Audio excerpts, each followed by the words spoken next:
What most people think of as improvised wartime desperation quietly became permanent architecture. Before we begin, if you value careful, source-driven historical analysis that connects past conflict to modern survival realities, subscribe to the Survival Record. This channel exists for viewers who want depth rather than spectacle. When people talk about World War II defenses, they usually think in terms of front lines, pillboxes, minefields, and massive fortifications like the Atlantic Wall. What rarely comes up is the quieter reality behind those lines. Ordinary homes altered into defensive systems designed not to win battles but to delay, channel and injure intruders long enough for something else to happen. These were not booby traps in the cinematic sense. They were structural decisions embedded into floors, stairwells, cellars and doorframes, often built by civilians under government guidance, sometimes improvised without any official oversight at all.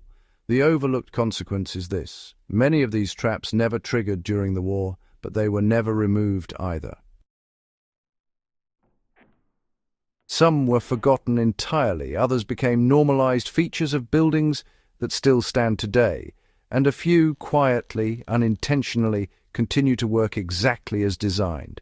This is not a story about clever gadgets.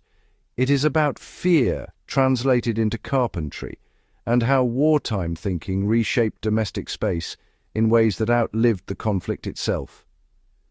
Civil defense doctrine quietly pushed warfare into private homes long before bombs fell.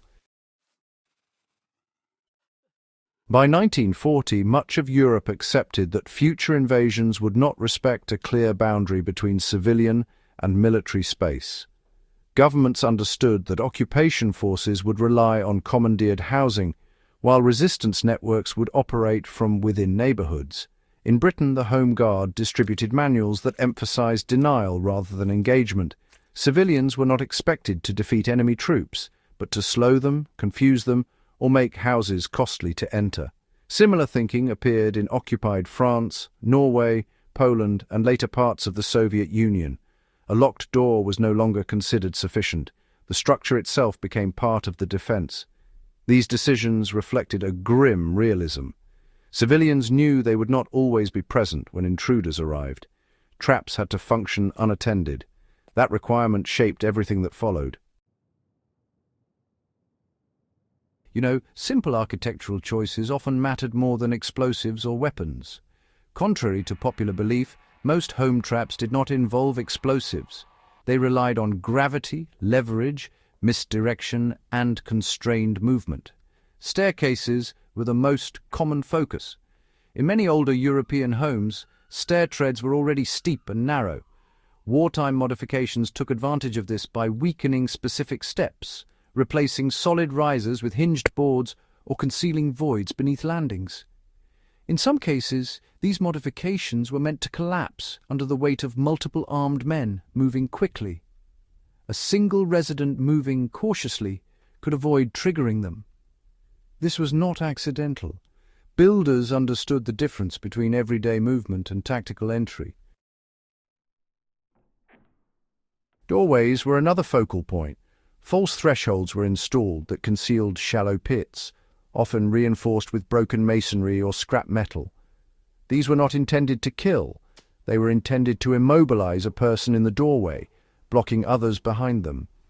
Even a delay of seconds could matter if resistance fighters needed time to escape or destroy documents. What makes these traps unsettling is their subtlety. Many were visually indistinguishable from ordinary construction. That quality is precisely why some persist. Occupation forces learned to fear ordinary buildings for reasons rarely discussed in post-war histories. German field reports from occupied territories frequently mention unsafe structures and hostile buildings, though details are often sparse. The omission is deliberate. Acknowledging vulnerability inside civilian homes undermined the image of control occupation authorities tried to project. In practice, troops learned to enter cautiously, often using prisoners or forced civilians to test floors and staircases. This behavior, while brutal, reflects how effective even simple home traps could be. They did not need to be lethal to be strategically valuable. Injuries slowed patrols, increased medical burden, and created hesitation. That hesitation altered patterns of occupation. Troops avoided certain neighborhoods, curfews tightened, collective punishments increased. In Eastern Europe, domestic traps blurred into partisan survival infrastructure. In regions like Belarus, Western Ukraine, and parts of Yugoslavia, the distinction between civilian home and partisan outpost often disappeared entirely. Houses were modified to serve as temporary safe points, storage caches, and observation posts. Traps here were less about surprise and more about escape. Floor panels were designed to collapse into crawl spaces leading to forest tunnels. Stoves were built over hidden shafts that vented heat while concealing movement below. Entryways were deliberately narrowed so that a single falling beam could block pursuit. That reuse explains why some modern renovations uncover voids, angled beams, or inexplicably reinforced sections that serve no contemporary purpose but still alter how a structure behaves under stress. After 1945, much of Europe rebuilt quickly and cheaply. Salvage was prioritized. If a floor held weight, it stayed. If a wall stood, it was plastered over. Few homeowners wanted to revisit the logic of wartime defenses. Silence became part of recovery. As a result, weakened staircases were reinforced unevenly rather than rebuilt. Concealed pits were boarded over but not filled. False walls became storage spaces. In rural areas, these features sometimes became known hazards, passed down as warnings rather than corrected.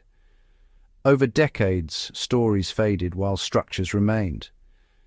There are documented cases, mostly in police and insurance records rather than history books, of burglars injured by collapsing steps, falling through concealed voids, or becoming trapped in narrow passages that were never meant to be navigated quickly. These incidents are rarely linked publicly to wartime origins, but investigations sometimes note unusual construction consistent with 1940s civil defense practices. From a survivalist perspective, this is instructive. Passive defenses that rely on structure rather than technology require no power, no maintenance, and no presence. Post-war urban warfare doctrine increasingly emphasized structural danger. Concepts like fatal funnels, stairwell dominance, and load-bearing collapse all reflect lessons learned in occupied cities, even if manuals rarely cite civilian traps as their origin. Civilian improvisation during World War II helped prove that defensive thinking could be embedded invisibly into everyday environments. The people who built these systems were not engineers. They were homeowners facing uncertainty, limited resources, and the knowledge that help might not arrive in time. They did not rely on constant vigilance. They assumed absence, fatigue, fear, and failure. That mindset is worth studying, not to replicate the traps themselves, but to understand the thinking behind them. Preparedness is often imagined as accumulation. These structures represent subtraction, removing certainty, removing ease of movement, removing assumptions. Remembering these quiet defenses matters because they tell a different story about survival. World War II is often remembered through the lens of scale, armies, factories, and nations mobilized beyond precedent. The home traps left behind tell a smaller, more intimate story. Understanding these choices deepens our understanding of the war itself. It reminds us that survival is not always dramatic or visible. If you value this kind of grounded, overlooked history, subscribe to the Survival Record. Share this video with others who believe the details matter, because they always have and they still do. And